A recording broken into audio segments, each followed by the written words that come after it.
Magandang hapon na naman. Ito na naman, nagsishare na naman ako ng video ni Banat Pai.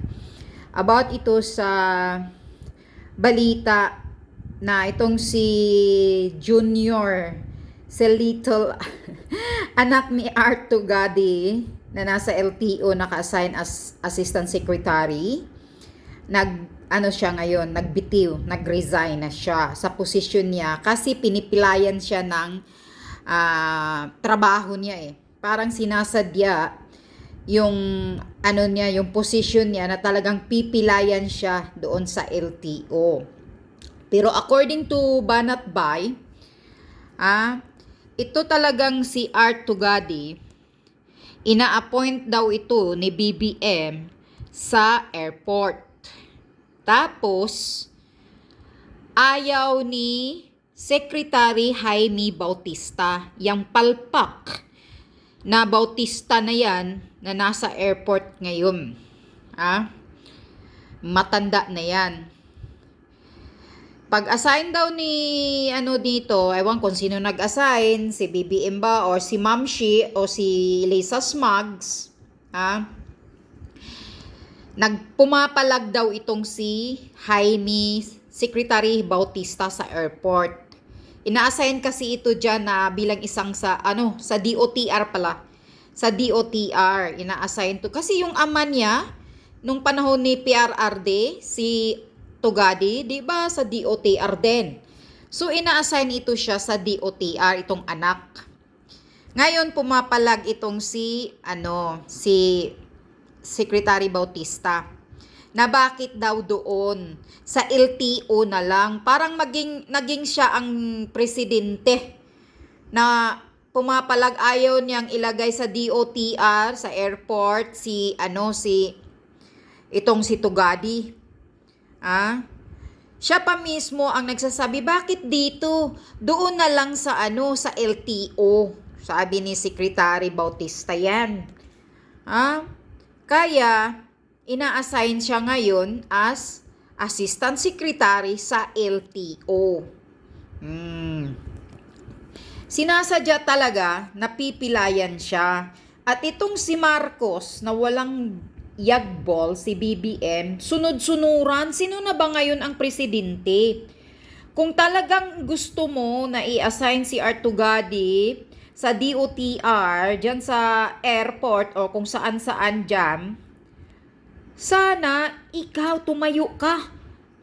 Kahit ano pang pag-aayaw ni Secretary Bautista, hindi naman siya ang presidente Kaya naging sunod-sunuran ka Kaya yan ang nakaproblema talaga sa presidenteng walang yagbols.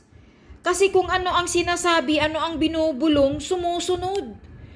Nakakatakot ka, BBM. Wala ka talagang yagbols, wala kang power na bilang presidente.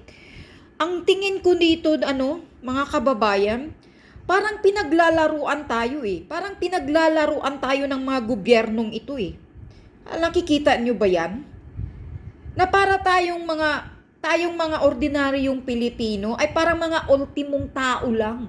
Sila yung mga powerful, yung nakaupo, nasa posisyon, yung mga sekretary. Parang sila yung masusunod. Tayo, na nandito lang sa baba, ordinaryong mga mamamayan, para tayong mga ano lang ba? Yung, aywan ko, para yung mga aso, natatapunan lang ng pagkain, na yung kalyeng aso. Parang ganun ba? Masama talagang ko dito kasi kung si BBM talagang i-assign niya sa DOTR itong si si anak ni Tugadi, Art Tugadi din ang pangalan nito Talagang tatayuan niya. Na dyan na, bakit nagpadikta siya kay Jaime Secretary? Yun daw ang narinig ni Banat Bay. Kaya ngayon ina-assign siya doon sa LTO. Nilagay siya sa LTO pero hindi siya pwedeng makapirma. Talagang pinipilayan siya. Tingnan nyo, talagang sinasadya. Tingnan nyo kung ano talagang mga kabalbalan nangyayari sa gobyerno natin ngayon. Napakasalbahi ng mga nakaupong mga sekretary ngayon. Kasi parang sila na yung, ang tingin nila sa sarili nila, para yung sila na yung powerful eh. Sila na yung masusunod eh. Kasi si BBM nga, hindi nga naman nirespeto ng asawa ni Lisa Smag, si paano din naman re-respetuin at paano din naman katatakutan ng mga sekretary, di ba? Yun lang yun. Kahit kung may kamay na bakal pa itong presidenting inutil natin, kung may biyag balls pa siya, takot itong mga siraulong sekretary na to. Tingnan nyo nga, ang problema ngayon sa mga kapulisan na nagre-recycle ng droga, yung nasabat nilang 95 kilos na yun ang pinakamalaking nasabat daw ngayon na droga. Tingnan nyo yung mga yung mga pulis, mga general, mga matataas ang ranggo. Yung mga inimbestigahan ngayon sa Senado. Puro pa mga mangmang, ayaw magsasalita. Ayaw daw nila yung rights nila. Tingnan nyo. Sinong ginagago dito? Kaya kung natatakot pa sila kay BBM, hindi sila mga ganito.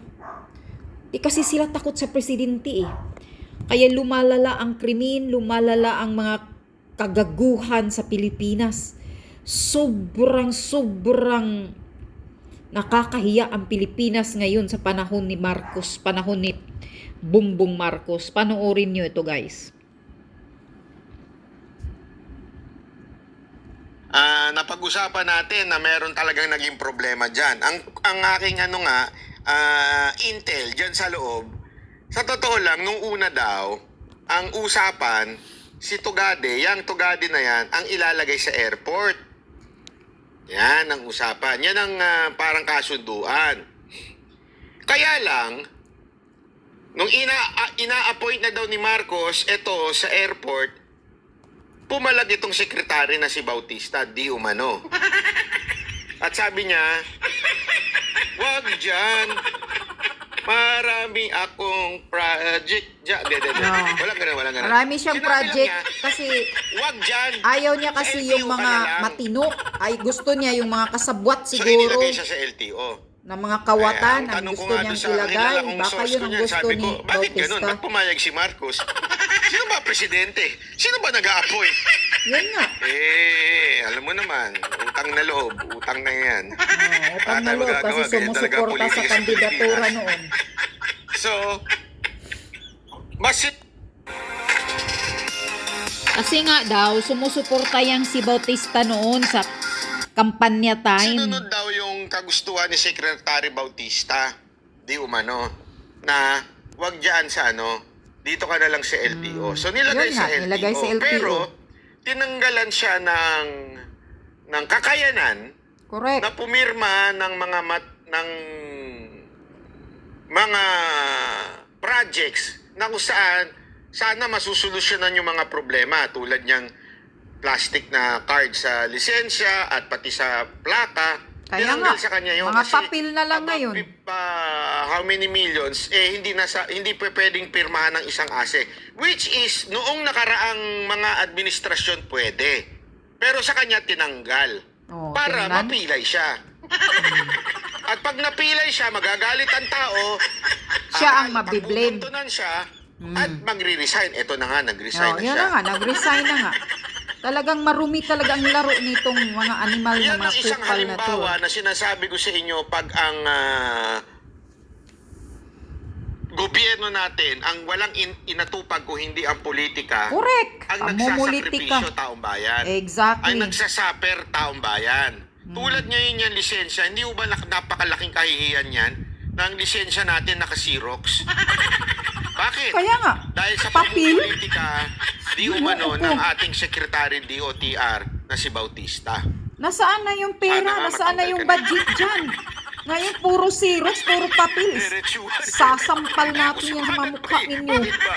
Hindi, kasi Parang sa totoo akala lang, ninyo, pera nyo yan. sa Lintik kayo. isang taon mong naandyan sa DOTR, Yun nga, isang lahat taon ng na. magandang ginawa ng administrasyon ni Pangulong Duterte, Binababoy. Binababoy. Correct.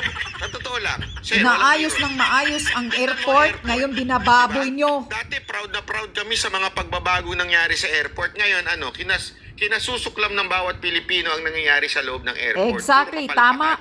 tama. Sabi nga more than anything else, ang importante ay Mahirap dyan, yung talk na wala namang No, ginagawa. isa pa yan si Raulo. yan. Puro kayo talk ng bagong Pilipinas. Yung airport natin na luma na. Di ba? Kakahiyang airport na ngayon. Bis nakakahiya nung panahon Puro ni kayo talk na gaganda ang Pilipinas, magiging golden age. Pinoy Ano nangyari? Aquino ngayon mas Oh, lumala. hindi totoo. Bis Ano inayos nangyari? na ni PRRD, gumanda na ngayon. May nangihipo, No, may may- nagnanakaw. May mga Oh, magnanakaw don't tell sa me, airport ng mga official. Hindi pa palpak sa'yo yun. Mahirap dyan, yung talk na wala namang ginagawa. Di ba? Mayroong manyak Nandiyan na pala. official Tapos, sa sir, airport, buti pa nanghihipo, ito, ng puwit. Nung wala na siyang magawa, Di ba kayo nahihiya? nag-resign. Ikaw, kailan ka magre-resign? Oh, ikaw, Secretary Jaime Secretary Bautista. Bautista. Kailan ka mag-resign? Hindi, Nag-resign na totoo. si Kakapala na Yang naman ang Tugado. Na ayaw mong ipa-assign sa airport para hindi kayo mabululyaso. Yun siguro. Magnanakaw ka, wala akong sinasabing masama kang tao, pero the mere fact na puro palpak ang nakikita namin sa airport. Correct. Na nasa ilalim mo yung makaramihan na nandoon. Abay, ano na to? Ano to, nga? Kapala na lang ng muka. Ang mga sekretary sa Pilipinas, mga appointed, mga politikong pakapala ng mukha.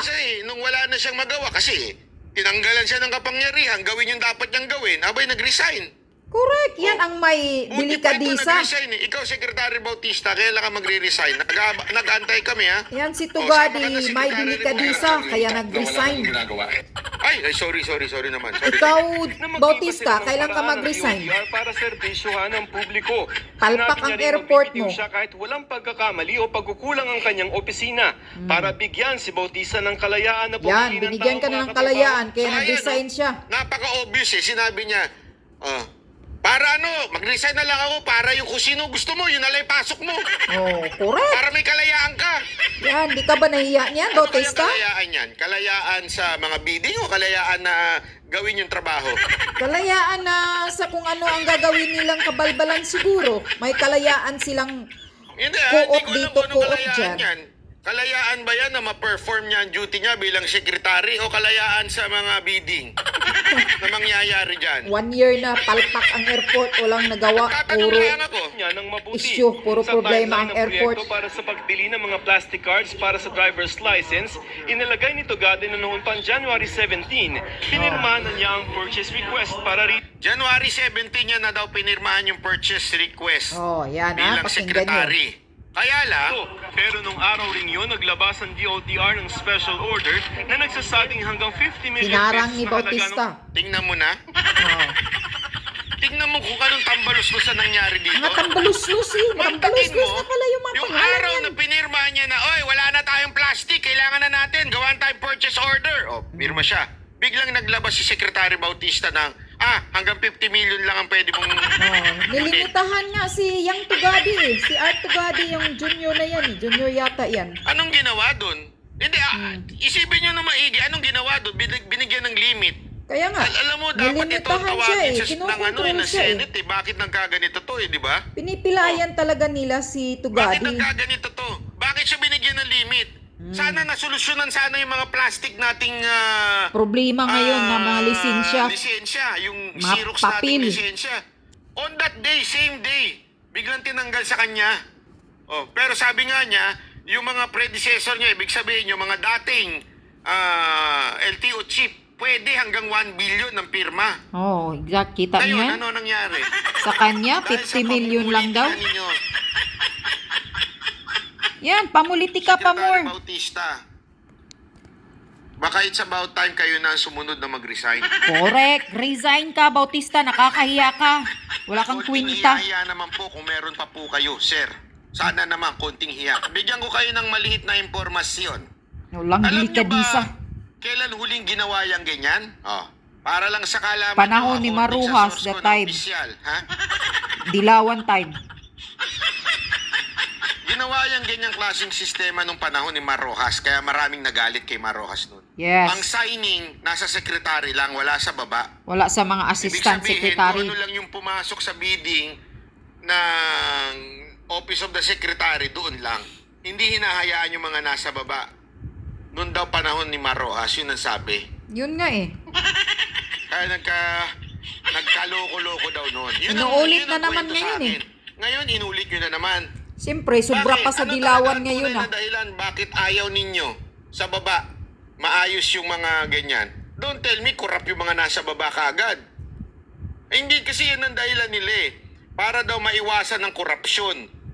Eh, kung gusto, wala pala kayong tiwala sa mga nasa baba, edi palitan nyo. Tapos may Para kayong mga ano eh. ano pa Para siyang kayong mga security magsasabi. guard doon sa mall.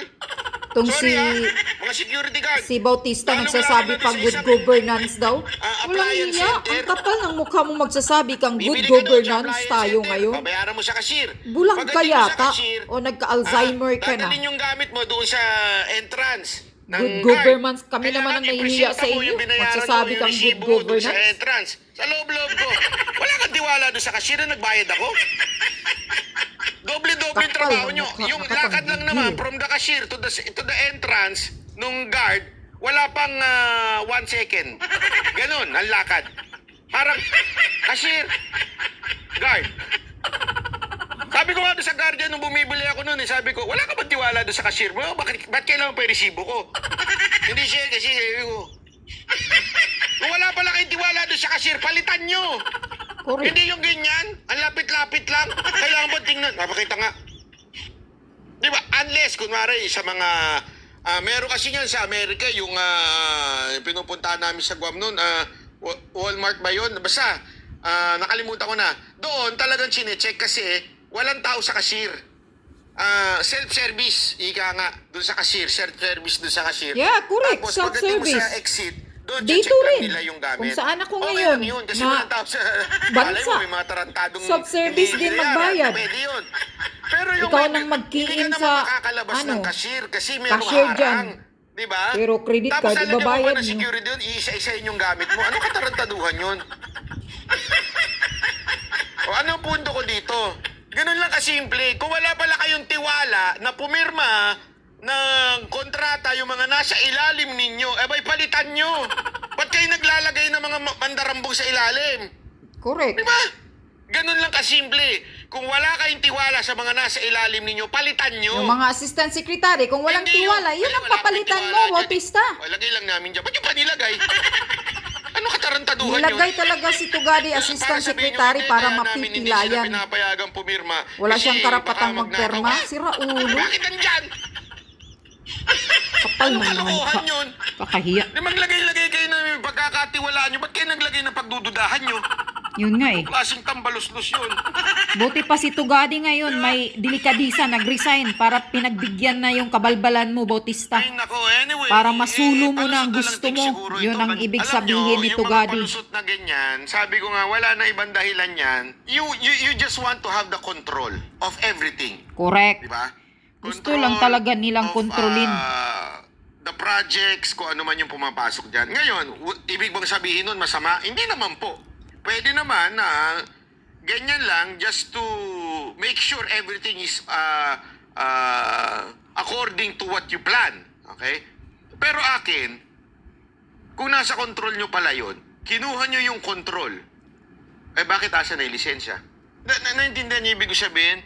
Kaya You nga. took the responsibility of signing the contract na mas malaki, more than the 50 million contract. O asa na? Nasaan na? Di ba Puro kaya Xerox yung mga pa. kinuha is to make things more efficient? O para sabihin na natin mas maganda ang serbisyo? Mas madali ang serbisyo? O asa na? The Yun mere nga eh. fact na wala, kasalanan nyo. Kinuha nyo yung responsibilidad eh. Di ba? Kinuha nyo yung responsibilidad, pero hindi nyo naman napanindigan. Ano tawag dun? Ang hirap dyan, yung talk na wala namang ginagawa. Yan, talk na wala namang ginagawa. Kaya dapat, it's about time, mag-resign na kayo, Secretary Bautista. Yan ang totoo dyan. Pagpasensya nyo na ha. Ayaw namin ng OJT. Ang gusto namin, Yon. Kailan ka mag-resign, Secretary Bautista? Kung mayroon ka pang delikadisa, katulad ni Art Tugad, Art Junior Tugadi, yang Tugadi, yang ngayon, na nagre-resign, di ka ba nahihiya sa sinasabi niya? Nagre-resign siya para makukuha mo na yung gusto mo. Pinagbigyan ka, hindi ka ba nahihiya niyan? Hindi ka ba nasasaktan? Anong ibig sabihin niyan, Bautista? Kapal ng mukha mo. At saka naririnig ko pa, ginagawa mo yan para sa good governance? Bakit? May good governance ba tayo ngayon? Na yung mga lisensya puro Xerox na. Pati national ID, Xerox, papel, banpipir. Bakit? Nasaan yung mga budget? Airport, nakakahiya. Ang daming problema nandyan, mga magnanakaw. Magnanakaw na mga official. May nangihipo, may manyak ba? Yan ba ang good governance mo? Resign ka na. Kung mayroon ka pang natitirang kahihiyan, Bautista, huwag mo kaming paglalaruan, parang pinaglalaruan mo lang ang taong bayan. Tingnan mo, binigyan mo ng limitasyon, 50 million lang, yan kay Tugadi ang Hindi naman pira mo yan, di ba? Yung budget na hinihingi ni Tugadi, para yun sa taong bayan na magkaroon ng plastic na lisensya.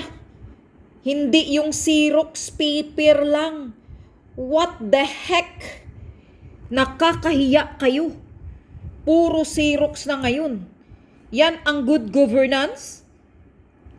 Kinakahihiya kayo ng mga matitinong Pilipino. Sekretary kayo, puro kayo pamulitika, puro kayo self-interest nyo lang. Interest ng sarili ninyong iniisip ninyo. Bakit? Tatanungin kita, Bautista, pira mo ba yan? Pira nyo ba yan? Pira yan ng taong bayan, mga kupal kayo, mahiya naman kayo dyan. Marunong naman kayong mahiya kung mayroon pa kayong kahihiyan. Mga walang hiya na talaga kayo. Magkaparihas kayo ni BBM at ni Lisa Smugs at yang si House Speaker Martin Romualdez, mga walang hiya, mga tambaluslus nga pala kayo. Yun ang sabi ni Sara Duterte na words, tambaluslus, mga tambaluslus ang nakaupong appointed ngayon. Yan ang totoo. Alam mo kung unsa ang tambaluslus, mga yawa yan, mga pisting yawa yan ang mga tambaluslus. Daghana og meaning. Para sa amin mga Bisaya ang tambaloslos. Monster yan, mga tambaloslos, monster na mga yan.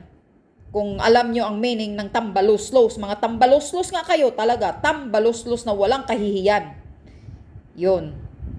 Dito na lang, nakapanggigil talaga. Mabuti pa, tingnan mo, ang mga taong may mga delikadisa, tulad niyang Tugadi ngayon, nag-resign. Pinagbigyan ka sa gusto mo. Kasi alam na alam niya, pinipilayan mo siya eh. Ina-appoint siya dyan sa airport, ikaw pa ang nagsasabi na ayaw mo dyan. Sa LTO na lang. Ano ka, Bautista? Presidente ka ba? At isa itong presidente na walang bayag, sumusunod din sa iyo. Anong nangyayari sa gobyernong to? Talagang pinaglalaruan niyo ang taong bayan. Ang gusto niyo, ang na-assign, ang nakaupo, mga kasabwat ninyo. Yun siguro ang gusto nyo ba? Na mga kasabwat nyo. Para mabilis ninyong masakop sa kademonyuhan ninyo. Baka yun ang gusto nyo. Kapal ng mga mukha nitong mga kupal na to. Pisting yawa, mga tambaluslos, mga yawa.